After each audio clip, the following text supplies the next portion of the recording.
Zimbabwe muri kuzviona sei. Oh, shall remain. Yours truly miss a one blow. Foolish government. Yeah, me raspi. Urumende yemageva, akatumira mbava. Urumende yemageva, tiri kutongwa netoti. Yemesonuri geva, takatumira mbava. Geva,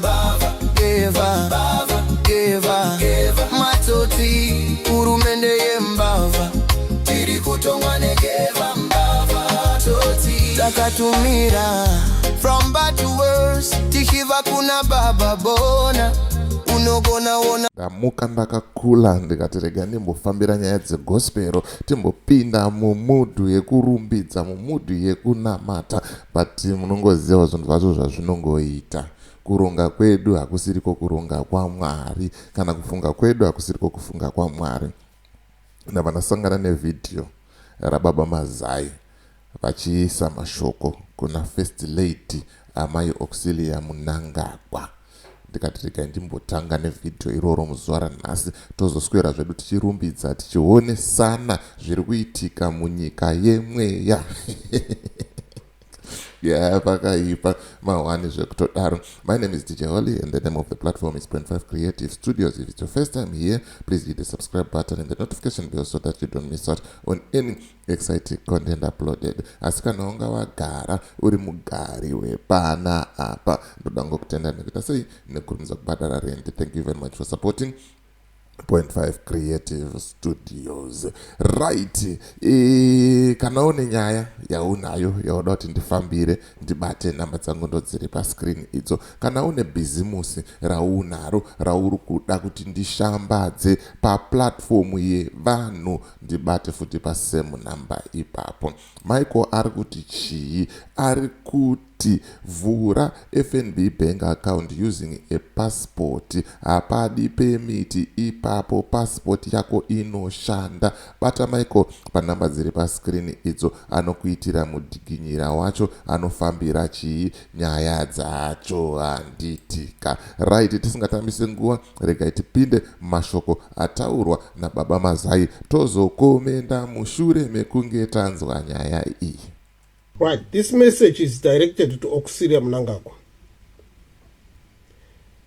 And I'm finding it very hard kuti first lady kana kuti amai Mnangagwa. I'm finding it very hard. So better I say Auxilia Mnangagwa. That suits you best. Why are you doing this? Murukuzviitirei. Why are you doing this thing? Ndimi mukadzi, ndimi munofanirwa kudzora murume wenyu.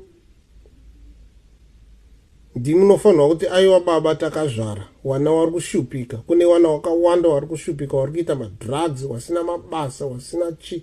Ndimi munofanirwa kudzora murume wenyu kuti aiwa chizororai. Murume wenyu wacho, Auxilia, murume wako, ari kurwara. He's sick.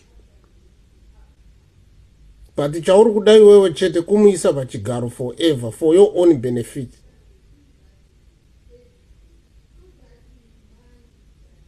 Amunyare here. Vana wenyu vacho vamuri kuda kupa Zimbabwe kuti watonge Zimbabwe. Before you do anything, just think kuti pane mwana asina kana basa. 4 years after graduating akagara kumba kuita zvima drugs. At least wana wako wakatozvarwa mumba yepresident. At least wanitu mabasa. Now makawaisa government departments. Chingowasiya wakadaro. Watomboita or something. Kude mwana wana wakawanda, lots of them. Hamugute makaita sei. Svikayo pa level yokuti ayo zvakwana. Taguta. Tadya taguta. Let's go and rest. Vana venyawa vakadzidza vane zvavanogona vanotsvaga mabasa somewhere. And one of my company kurana. That's more than enough. What do you want? What do you want? Auxilia, what do you want? Iko zvino munoswera uchitaurwa netukomana hudana hope yo. Wataurwa na Chamisa. wataurwa naSimba Chikanza, mukadzi mukuru, mukadzi wapresident. Aiyo, you can't do that. You can't do that. Pamakapinda tinge tine a lot of respect. A lot that I could respect the hysteric. But we have run down Zimbabwe. Zviri kuita murume wenyu izvi ndimi muri kuzvikonzeresa imimi. Ndimi muri kuzvikonzeresa. What is your problem? Hamuna mari here. Even murume wenyu aka resign, aka retire nasi, still anotopiwa mari yake yesalary yake kusvika afa, mabenefits ake kusvika afa. Ano maintain status yake as president with all the benefits dzaanadzo kusvika afa. Chamuri kuda apa chii? Nhasi maana tagwirei? Nhasi mari wanangati mukadzi mukuru. Munombotarisawo mamwe ma-first lady edzimwe nyika, like wepamhira paSouth Africa. Munombowatarisawo zvawanoita. Hawaiti zvese zvamuri kuita izvi. Hawaiti zvese zvamuri kuita. Imbotorayo manotsi from South Africa. Vakadzi wana Ramaphosa tinotoonera pama very very special events. Haunzwi achitaurwako zvamuri kuita izvozvo. Hazviite zvinonyadzisa Auxilia. Zvinonyadzisa. Unoita unge chiko. What are you? Chiri kushota chii? Iko zvinoda kuti nyika yese itorwe newana wako. Mnangagwa is not a problem. It's your problem. You are the one who is pushing Mnangagwa kuti aite ED 2030. It's your agenda. And we are being pushed. Nana Tagurei, Nana Hopo Chigono. Now Chamisa involved. What exactly do you want? What exactly?